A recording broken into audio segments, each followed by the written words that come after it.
Hello, everybody. Welcome to the first lesson in the map making course. This is where we take our baby steps into Giants Editor 8.2. In reality, this PowerPoint's not really updated. It's 8.2.2 now, or I think.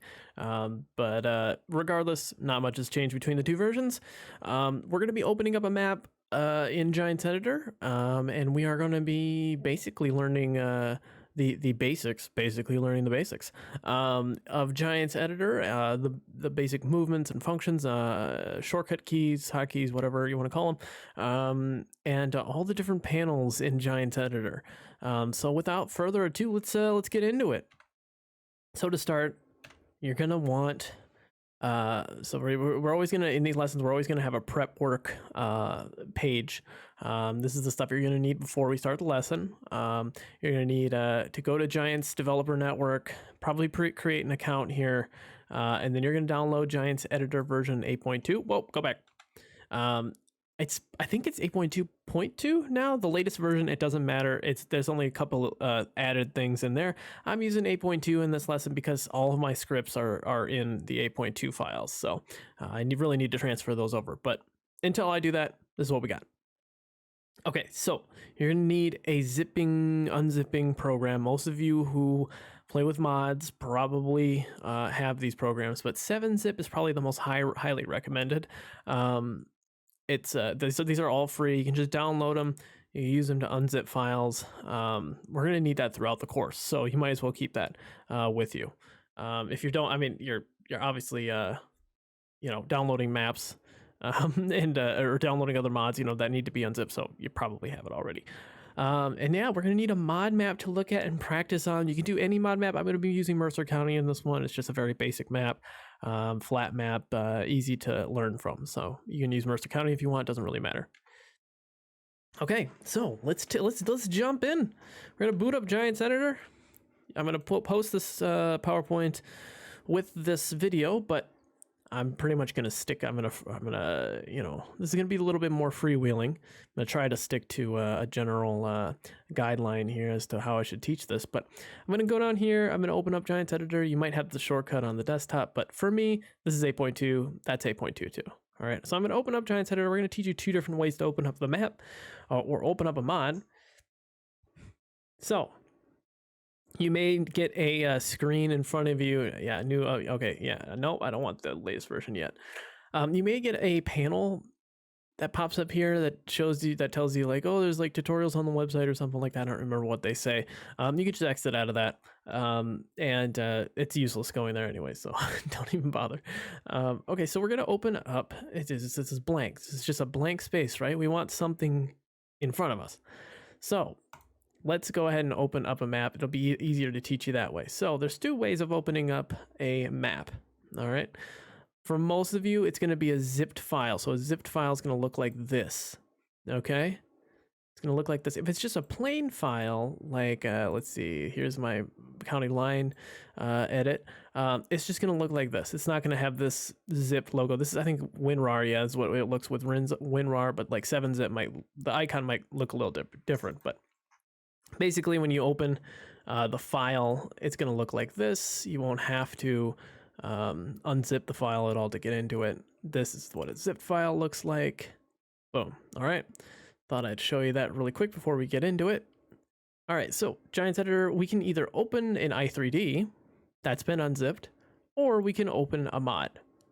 And mods are the ones that are zipped. So I'm going to open a zipped mod, go to the desktop. It's a mess right now. Please excuse the mess, but hey, you're in my house now, buddy. Let's see, do Mercer County. There we go. Working directory. This is where it's going to go to the file, where that open file is going to go to, the unzip file. It's going to go to the desktop. You can do this anywhere. You can just click this and change the directory. Doesn't matter. Okay. Importing the mod is going to take a while. I promise you. Another thing that you should be aware of, I believe you have to install Giants Editor on the correct drive. I think it is the same drive as... Ooh, is it the same drive that Farming Simulator is installed on? It might be. It has to be on a certain drive. If Giants Editor keeps crashing on you, then try a different drive. I have 2 different drives.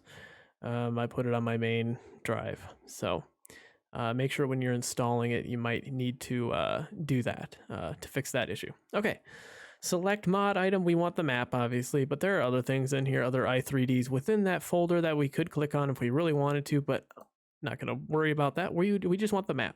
Okay, so we're going to open that.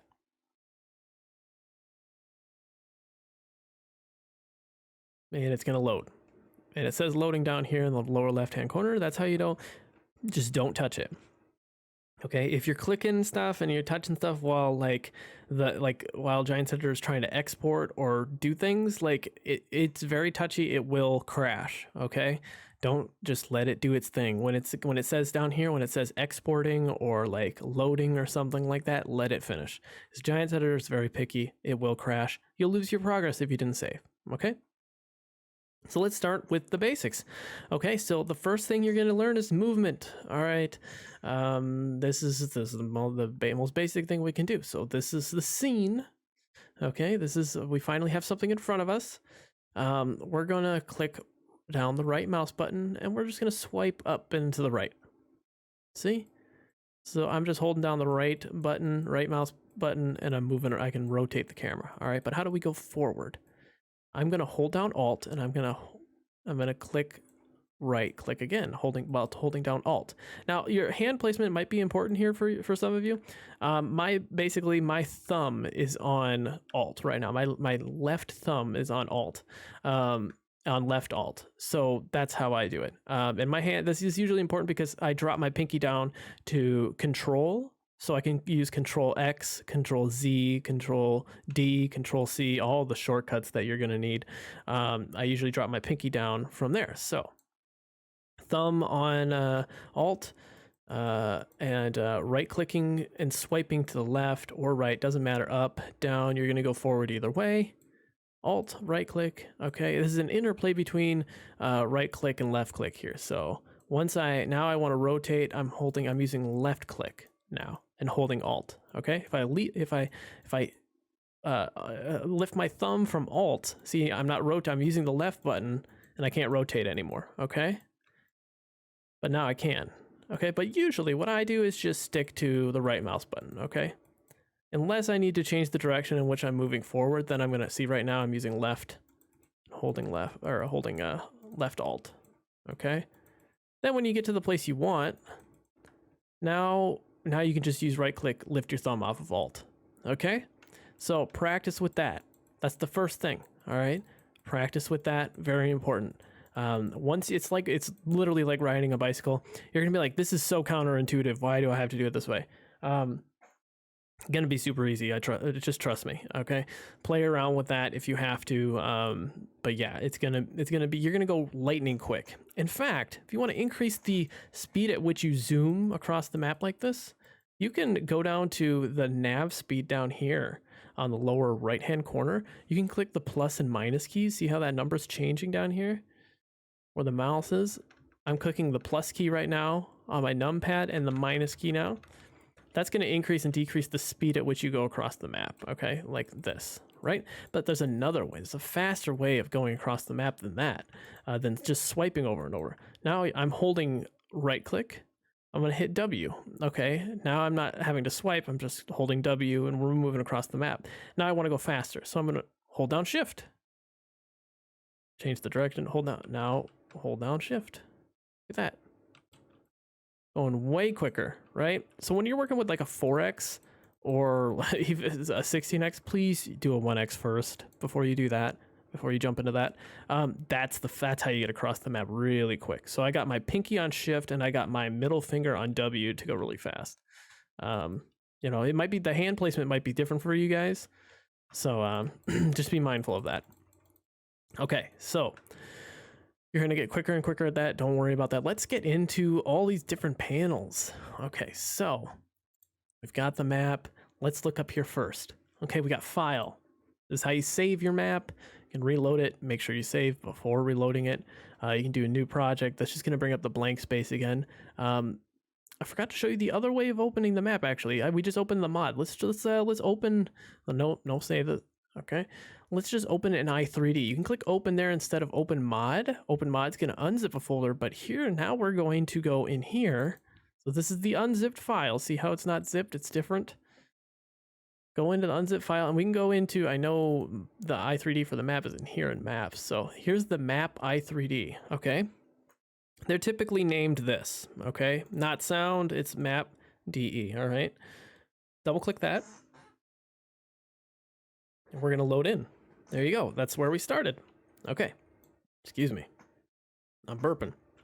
I'm always burping when I'm lecturing. So we got the map loaded up that way as well. So 2 ways of doing it. You probably had to open mod first though, for most of you. So, okay, so let's get into it. File, yep, file, save, open mod, import. This is how I'm going to show you how to do this later. This is how you import objects, from your texture file.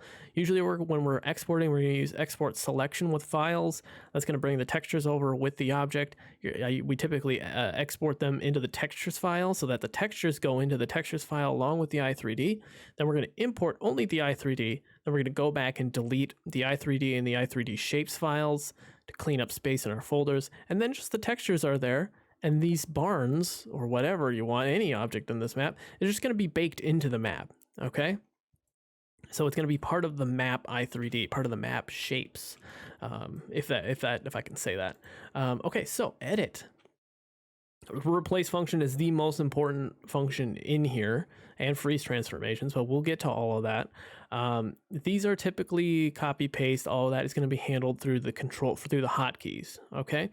But the replace function, yeah, you can use Control W if you want, but this is how you like replace object, like bad trees that are bad from old maps, from when you're converting a map. Like that's a huge tool. Okay, we'll try to go a little bit quicker over this tutorial, okay, because we're definitely going to get into a lot of this stuff. We're going to learn those hotkeys as we go. You don't need them right now. Okay, so create. This is how you create a transform group. What are transform groups? These are transform groups with the little square and the triangle and the circle. Those are transform groups. This plane right here on the left side, that's an object. Yeah, we'll get into that here in a second, but this is how you create a transform group. It's basically for organization purposes. And I'll show you how to use those here when we actually are working with objects. Light, you can create a light source, create a camera source. So like we can take a PDA image. Audio sources, that's environmental sound, stuff like that. Splines, we're going to get into splines are big time savers, so we're going to get into that as well. Navigation mesh for the animals. Then we can create cubes and planes with the primitives and give them textures and whatnot. Okay, so view, this is how we view different cameras. Okay, frame rotate, I've never used that, I don't think. Wireframe, I've never used that. Always keep it shaded. If you accidentally click something and it looks like this, and you want to go back, just right click on the screen and go shaded. Okay. View, like we can show audio sources, light sources, physics, all that stuff. We don't need it right now. Okay, so let's get into scripts. This is where all the scripts that we're going to be using, this is where they end up. Okay, these are the base game scripts right here. Easy fence, all the stuff that I bake into the Giants Editor script folder. Those all appear here. Okay, windows. We're going to discuss all these different windows, but this is how you look at a certain window. So for some of you, you might have the console window. Let me pull that up really quick. You're probably going to have this when you first boot up Giants Editor. You can get rid of that. It's basically going to show you a bunch of different things, errors and whatnot when you load up the map. You can click this little X over here. You can do this for any panel, really. But you click this little X to get that one out of the way. Console's not really useful right now because it's kind of just in the way. We'll use it later on. It's helpful to find errors in a map, but there are more efficient ways of finding errors, to be honest. Okay, so let's start with the scene graph. Very basically, the scene graph is where all your objects are going to be and a number of other things. Your trees. I'm going to click on that. That's the tree transform group. All the trees are in there. If I click this plus button, it's going to open up all these oak trees. And then if I open up that oak tree and I click on that, where is that? I'm going to rotate. I'm going to go over there. Let's go over there. Check it out, see what's going on. That's a bad oak tree. Let's click on, we can click on anything in whoa. Up.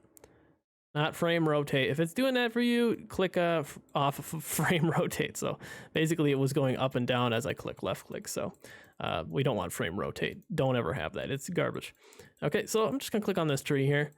Look at that. It's a tree. Look at that. And then it's got all these different objects attached to it. So it's got its leaves and everything. If I delete the leaves with using the delete button, we'll lose our trees. Control Z to undo that. Or lose our leaves, not our trees. Okay, so that's very basically the scene graph is just where all your objects are going to go. Okay, at a very basic level. Okay, cameras are going to go in here. The terrain, the actual terrain underneath is going to go here. The sun is going to go in here. And it's also, this is a great way to organize transform groups when you create a transform group. Let me do that really quick. Create transform group. It's going to show up in this scene graph. It's a great way of like putting objects into certain groups. So like, I think for this map, I organized like farm 1 over there. This is all into one transform group. So all of this is going to be on the map. When you put it into this transform group, all of these objects that got put into this transform group, they are all going to be on the map relative to, the coordinates are going to be relative to that transform group, right? So if the transform group is at 0, 0, 0, let's look over here in the attributes panel. If it's at 0 translate X, 0 translate Y, 0 translate Z, all the objects are going to be placed on the map relative to that. That's important to know for placeables because you want to know the coordinates for placeables so that you can put those coordinates, punch those coordinates into the items XML, right? But they are all those coordinates are relative to 0, 0, 0. All right, they're not going to be relative to farm 1, right? They're all going to be relative to the map's base 0, 0, 0 point. Okay, so that's an important thing to note. We'll get into that with placeables and everything, but coordinates are important. Transform groups and the scene graph and everything are important for organizational purposes. But generally, what you should do is keep stuff like farm organizational groups, transform groups, keep them at 0, 0, 0. This is wrong. I shouldn't have done this, but you should keep them. Yeah. Okay. So let's play around. So we got the scene graph. We'll play around with some objects here in a bit. Let's cover the rest of the panels. Okay. So the paintbrush. This is a big deal. This is how we paint our textures on the ground. Okay. So we're going to go up here. The paintbrush tool is governed by whatever we have selected up here. You see this terrain sculpt mode up here at the top, this red pencil, blue pencil, and the plant. Each of those corresponds to a different type of paintbrush.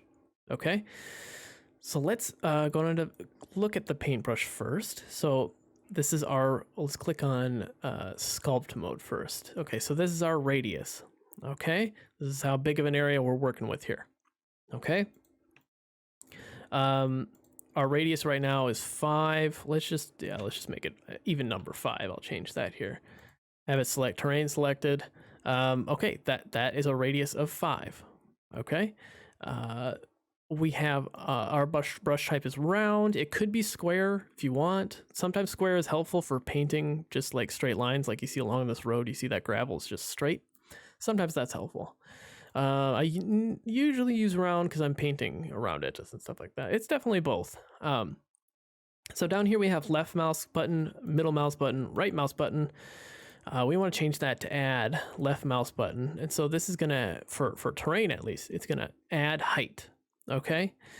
Right mouse button is on subtract. So when I click right mouse button, it's going to subtract land. Okay. And then middle is just smooth. So let's do that really quick. We're in sculpt mode. Let's I'm just going to do one click. Okay. You can undo this, by the way, with Control Z. That's how I got rid of that. That's how you undo. Or there's a little button up here to undo. Okay. So I'm just going to click. Look at that. Made a little mound. Okay. Now that was with left mouse button. Now I'm going to click, let's click the middle mouse button for smooth. See how that's smoothed out the terrain now? Those rough edges are getting smoothed out. Right? Okay, now subtract. Let's subtract. So now it's a little pit, and then you can smooth those edges as well. Just like that. Super simple stuff, right? So that's the very basics of sculpting. Let's go to terrain texture paint, the red pencil. That's what I'll call it, the red pencil. Okay, so let's go to texture layer painting. I have it set slope start 0, slope limit end is at 90. We are going to use rough dirt, but you can use any texture you want. You can go down through your list. I'm gonna talk about how to add different textures to your map, so you have different options here. We're gonna start with rough dirt, red pencil selected, and you can also increase and decrease the size of this radius, by the way, by using middle mouse scroll. Okay. So I'm just holding down left click right now and painting. All right, let's Control Z. You can decrease this and make it into a small little line, you know, all that little stuff. Okay, easy to do. There's different textures in here. Yeah, again, I'll teach you later how to change those textures. Not a crucial thing. Let's go to info layer painting mode. Info layers. This is down here on down at this panel. Info layer painting. A lot of different info layers you can paint with. And this is all baked into your map. So it's dependent on what info layers your map i3D has defined. There are info layers for creating navigation meshes for animals to make them go down into pastures easier. There are info layers to, create, like the season's mask it runs off of an info layer. Temp collisions are gonna be, this is how we like do things easier in Giants Editor, and like field dimensions and stuff like that, farmlands. Okay, so you know, if I click on farmland, these are all the farmlands in this map. Okay, and I didn't fill in between the farmlands because I'm an idiot. I should have done that, but that's a super easy fix anyways. So these are all the farmlands in the map, and they each have a different color, and that corresponds to a different farmland ID. So like right now this is 1, and then you know the next one will be 2. All right, so you know, info layers are really important for color coding stuff, and you know, like for like big, I can't explain it really. I just had to show you. It's just gonna make things a lot easier. That's all I have to say on that, because I'm gonna show you this later. This is very like advanced, more advanced, not like really complex expert level stuff, but it's much more intuitive and easier to understand when you're using this, which is in an advanced stage in the map making process. So foliage layer painting, terrain detail. We have we're in the foliage layer painting. We clicked on the plant. This is how you plant your fields, plant crops in the fields. You don't need to plant crops in the fields, by the way.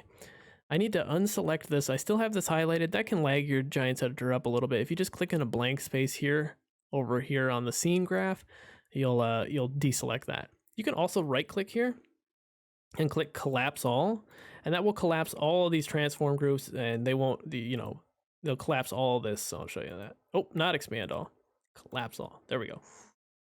Okay, so I'm gonna click off of that. We're going to go to our terrain foliage paint mode. And you guys still with me? You guys bored? You guys got to know this if you want to learn how to map. All right, so we're gonna do terrain detail, and there's all these foliage channels. These correspond to something different. There'll be like a different number corresponds to manure and a plowed texture and stuff like that. You really don't need it, because your field dimensions are going to handle most of this stuff, unless you want fields that look like they have manure in them. But like, to be real with you, you're going to be using cultivator density, because that is the best way to once we get to it, once we do farmlands and field dimensions, they're all going to be color coded to like one color, and feel in your a cultivated state versus a plowed state, those are different colors. So we usually want to work with one single color code, right? So you're going to work with cultivator density here, and that's what this looks like. This is cultivator density. Okay, that's our cultivator state. I apologize. So I'm going to click, we're going to make sure we have add selected up here under the tool, under the brush. I'm just going to paint, this is a field. This is a field now. This road is no longer a road, it is a field. Okay. When we go into our cultivator density, we open this an image up in GIMP. It's going to show this. It's going to show this. It's going to show this grass planted grass field texture. It's going to show this cultivator texture. In fact, if you want this grass texture so that your helpers follow the edges of this field and mow the grass, you can go 0, 2 for my maps at least. It could be different for other maps. and you just, is that gonna work? Is it not 0? Oh, I clicked it down in here in info layer. I apologize. Under foliage layer painting, let's get info layer out of the way there. We can always collapse and expand these. There we go. So that's how you get that underlying grass field texture, which is very nice. Okay. Now we want, let's say we want, well, if you want grass, just normal grass, you can click on foliage layer grass and then layer state. I typically do big, but if you want to do small, that's fine. That's the lowest growth stage. Big is fully grown. You can see it's fully grown right here. Just painted in the field. This is fully grown grass. That's mowable and everything. You can change these textures. Well, I'll show you that later. There's all, potatoes, corn, soybeans. You can plant all that. You're not going to use them. You're not, because you're going to learn field dimensions, and the field dimensions are just going to paint all that for you, because it's going to be the unowned land in the map. The NPC plants that land, right? In the base map, Ravenport, you can see there are crops planted in those fields, right? The field dimensions cover that, okay? So you're not going to actually be planting soybeans in these fields. It just doesn't make any sense if you're using field dimension, okay? What you should be mindful of to plant is deco foliage, all right? Deco foliage is all these weeds and bushes along the road. There's a bushes category there, so you need bushes for bushes. So bush 01, layer state, you can use any of these, 1, 2, 3, 4, okay? Deco foliage, this is some of my favorite stuff I typically use. So this is Rumex, I believe, right here. I'm going to add more Rumex next to it. Okay, I use what is it, Chenopodium? I don't know, I just call it Cheno. So that's how you paint different deco foliage onto the ground, but we're going to be using a script for that as well. Not around the farmyards. A lot of these scripts that we're going to be using, they're not going to be necessary for around the farm areas, because you're going to be, I'm assuming you guys want to like pay particular attention to like detailing all of the different farmyards and like actually do all that by hand. But the scripts will cover like the larger part, like the ditch weeds and bushes and stuff like that. So, okay. So let me get a sip of coffee here. 1 second, pause. Okay. All right. So that's very basically what you can experiment with all of this stuff if you really want. And all the different textures that are offered under texture layer painting. I know there are like 4Xs with a lot of different textures in them and not just the 1X textures. Okay. So we covered that. Let's go over here to attributes. This is the fun part. All right. Let's find an object to play around with. How about these bins? Okay, so I'm going to click on an object. I'm going to click on these bins, all right? I'm going to click on the side of this bin. How about that? Now this has, let me move these panels a little bit down. If you don't have attributes, you can organize these, by the way. You can organize these however you want. This is how I organize them. But you can pull, if you just click on like the gray bar and the name, you can organize these. I can pull this over here if I really wanted. You can also move these panels like this. There's a little edge here that you can hover your mouse over and move it in and out. Sometimes I need to move those over and they're just in the way.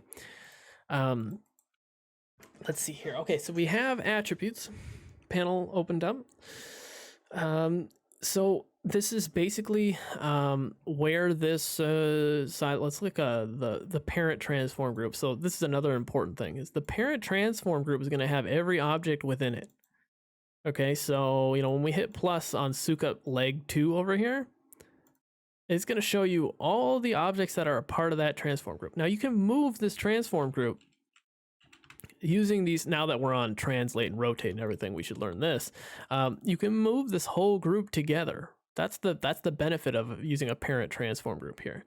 So we can move this using these arrows if we want, right? Let's do Control Z, Control Z, right? So this is moving in the X axis.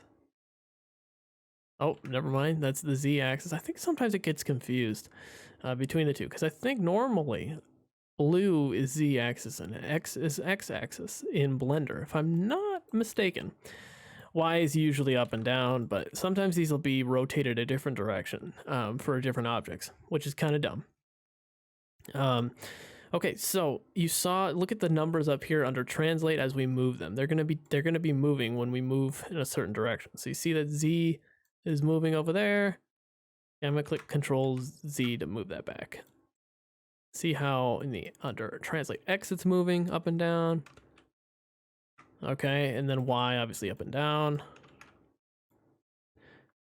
We can actually put this anywhere we want. I mean, we can run it. We can have it selected under the scene graph and just bring it to wherever we want. We can just click Control B, and then we click. See how we brought that over here with us? We're going to be using the Control B quite a bit, but that's how you don't have to, like, do this. Oh, over here. Okay. I need to get this bin over to the other side of the map. Like, screw that. We're gonna go up here. Control B and just bring these bins up here, right? Like we're just gonna bring them in front of our screen. It's stupid to do it any other way. It's not stupid, but it's just a waste of your time, and I don't want to waste your time. All right, I'm gonna Control Z all the way back to the beginning here. Okay, sometimes when you Control Z too fast, by the way, the undo function, too fast, you can crash Giants Editor. Be careful, be patient with that one as well. Giants Editor crashes for a number of different reasons. I can tell you all the different ways it crashes usually for me. So I'll make sure to note that. So we got the translations down. I showed you the shortcut for moving stuff instead of using the arrow keys constantly. Usually Control B is going to be the one you use until you fine tune. If I'm moving this into a very specific spot, then I'm going to be moving. I usually go from using Control B to move something. Control B.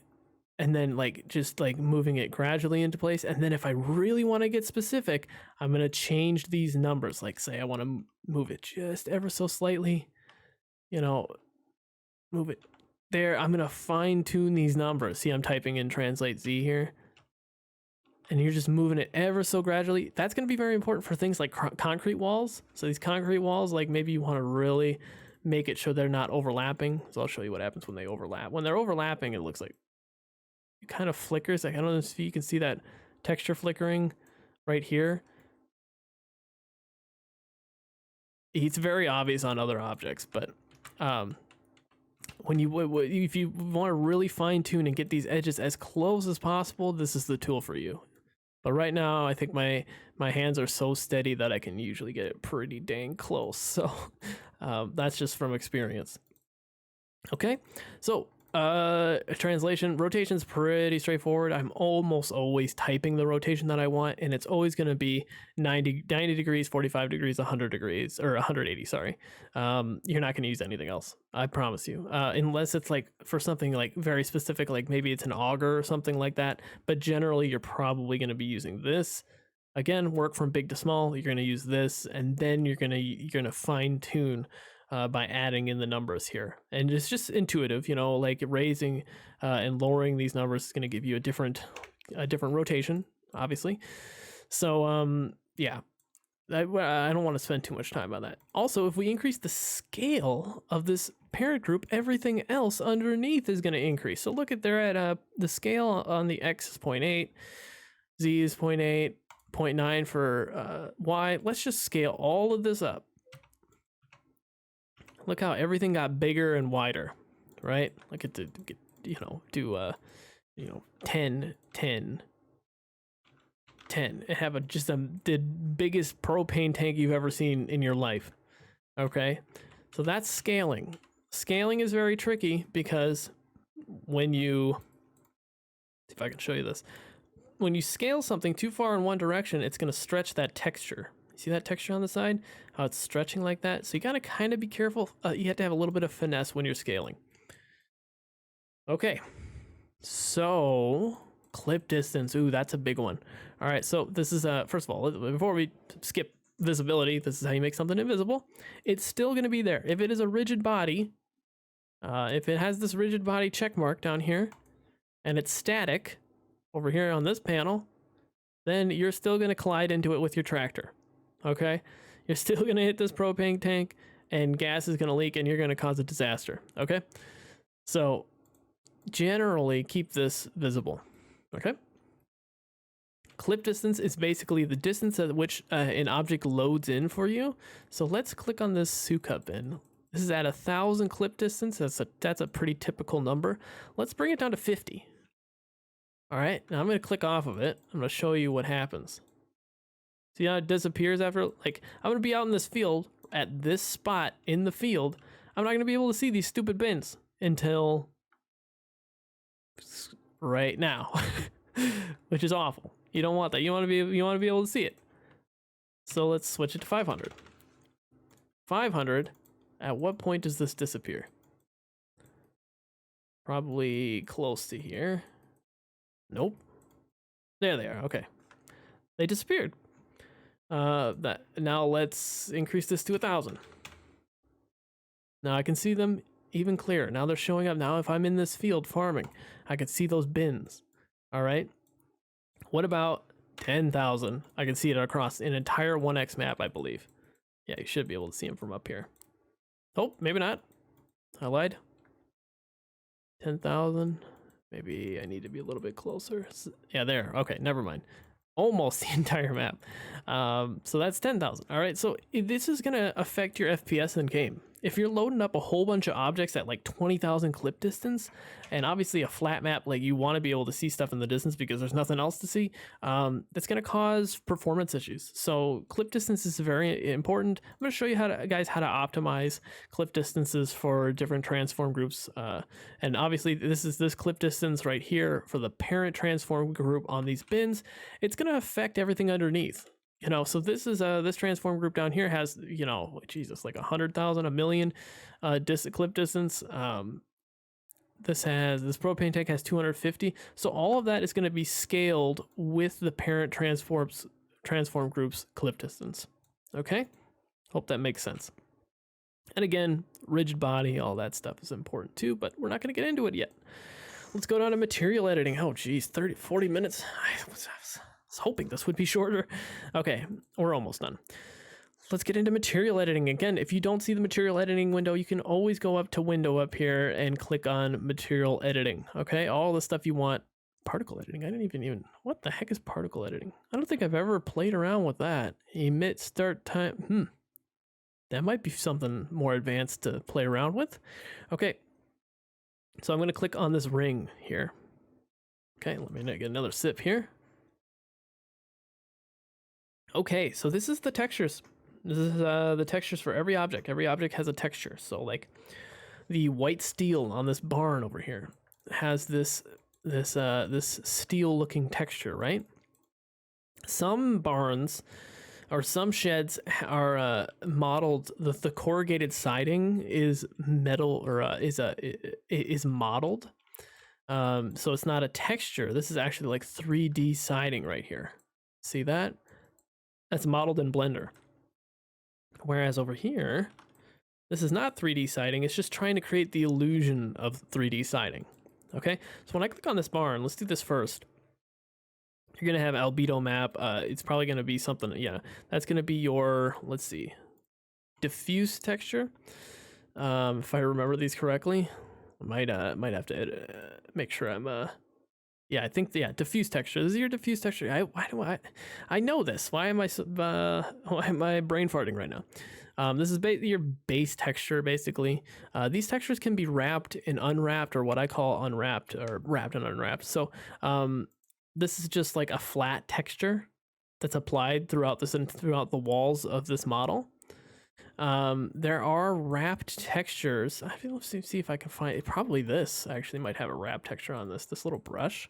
So let's click on, yep. So this is a wrap texture. It has all the textures correspond to just one image, which is a very optimized way of doing textures for objects. They do this through Blender. I'll show you later how to change these textures and edit them. But ultimately, if you really want to get exactly what you want, you're going to have to open this object in Blender and change the textures that way. Okay, the gloss map. Let's see, let's something that's going to show off the gloss map. That is the specular. It's going to be for reflections and the dirt maps, I believe. So gloss map, let's see if I can find one. So you can always change the texture of an object. If I want to change the texture of this, click this triple dot, go into here, and let's go into textures, and let's just do something stupid like this. Look at that.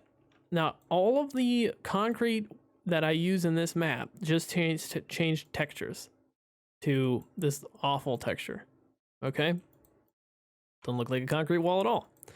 I will show you how to do more material editing in the future. I have a whole lesson on this. It gets pretty complex sometimes. So I'll show you how to do that. So let's add a... do I have base S in here? Base S. Oh, I do. Show me it. Let me have it. Okay, there we go. So base S, yeah, that's gonna add more of a scuffed texture onto the side of the concrete there. You have your click on that again. You have your normal texture, which is down here. This is gonna be for bumps and creases. I think bump depth affects the normal texture as well. I don't play with normal textures enough. I need to get into it more. I think so. There's also this smoothness and metalness scroller here. Okay, so if you want something to look more metal, so I'm gonna bring this down to 0 here for this ring. See how the texture's changed and it looks like that now? It looks like plain Jane. The rings look kind of dull. Now let's go all the way to 1. 1 is the highest. Look at that. That's too metal. That's way too metal. Okay, that's too shiny. Sometimes you like maybe a milk tank. You might want something that's really shiny. Let's see, like I wonder if these have. Wait, where are they? Oh yeah, this might look good. Maybe not. Oh yeah, yeah, that looks good. Why didn't I do that? Yeah, those look way better at a higher smoothness and metalness. So I usually play with both smoothness and metalness, and I usually probably have them by 0.4. And you see how the sun shines off of them better, and the lighting shines off of them a little bit better. The tops need it too. There you go. Now it looks good. It just looks better. Okay, that's another thing you can play around with under the material editing. Custom shaders, we're going to get into that. That's completely a different thing. I don't think this map has very many custom shaders. Oh, these bins might have it. Custom building shaders, part of the base game. They do a lot of different cool things. This one's just going to take the... Oh, no, it doesn't have it. Never mind. So they're just going to... They're going to make the bins look shinier. I believe those bins on Medicine Creek look a lot shinier with a custom shader. Also, we just clicked on the water plane. Convenient. That has the ocean shader XML. Okay. There's going to be the mesh rotate shader, which makes fans spin. You're going to be doing all of that down here. What is it called? Like the flow shader XML makes things look like they're flowing like up a conveyor or something like that. That's going to be done under shader source. Okay. Basically, it's making the textures look like they're moving, something like that. It's like animating something without animating it, instead using shaders. So the fans on Marksville, if you ever played that map, I did that with a mesh rotate shader. I made them rotate with a shader. Okay. We'll get into more, we'll play around with that more in the future. I'm going to exit out of materials. User attributes, this is going to be for a lot of different things. Yeah, there's additional attributes that you're applying to objects over the scene graph. Fields, for your field dimensions, is going to use user attributes. I think there's some gameplay stuff under here, vehicle shop gameplay. Yep, base mission on create, that's down there. So we're going to play around with that too. The animal loading trigger, that definitely falls under user attributes. This is stuff that has function in the game, but doesn't require an XML necessarily. Some of them do. So like this animal trigger is going to work in game. I don't need like a separate XML or anything. I can sell animals just by using this and making sure it has user attributes listed under here. And I believe, yeah, it's just need to write down on create down here with animal types and everything. So that's really nice. We'll get into that further. It's kind of hard to explain without showing you. Like mainly animated objects is like definitely like a user attribute thing. So we'll get into all of these different things once we actually have some hands-on experience while we're map making. I mean, you're literally going to use each of these in a different stage throughout the map making. So we'll really get into it when the time comes. So that is pretty much all I think I wanted to talk about. There's more panels we're going to get into, but those are kind of diving a little deeper than this base level, surface level tutorial at the moment. So I hope you found this helpful, and we're going to jump into the next lesson here soon.